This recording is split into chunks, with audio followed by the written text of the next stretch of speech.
Welcome to JPF kitchen. இன்னைக்கு உளுந்தங்களி எப்படி செய்யலான்னு பார்க்கலாம் வாங்க. 150 கிராம் ஸ்கின் உள்ள உளுந்தே வேணும்.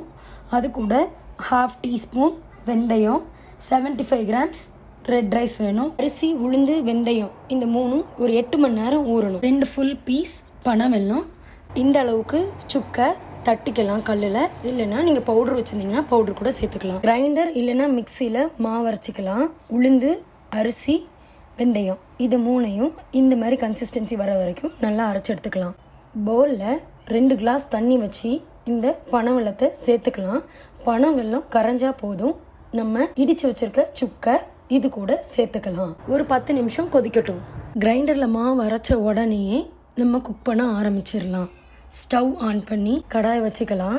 கிரைண்டரில் அரைச்ச மாவு எவ்வளோ இருக்கோ அதுக்கு ஈக்குவலண்ட்டாக தண்ணி சேர்த்து கடாயில் கிண்டிகிட்டே இருக்கலாம். ஒரு பவுல் அளவுக்கு மாவு இருந்தால் ஒரு பவுல் அளவுக்கு தண்ணி சேர்த்துக்கணும். இது குக்காக டைம் ஆகும்.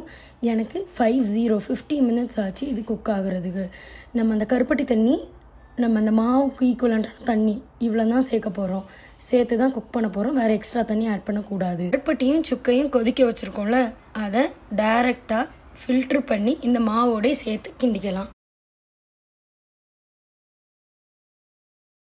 இந்த கன்சிஸ்டன்சி நமக்கு வரணும். இந்த திக்னஸ் இருக்கணும். இந்த களியை தேங்காய் பால் இல்லைன்னா நாட்டுக்கோழி முட்டை நல்லெண்ணெயோட சேர்த்து வச்சு கூட சாப்பிடலாம். சூப்பராக இருக்கும். ப்ளஸ் இது ஒரு ஹெல்தியான டிஷ். இதை உங்கள் வீட்டில் ட்ரை பண்ணுங்கள். ட்ரை பண்ணிவிட்டு எப்படி இருக்குங்கிறத எனக்கு ஷேர் பண்ணுங்கள். தேங்க்யூ.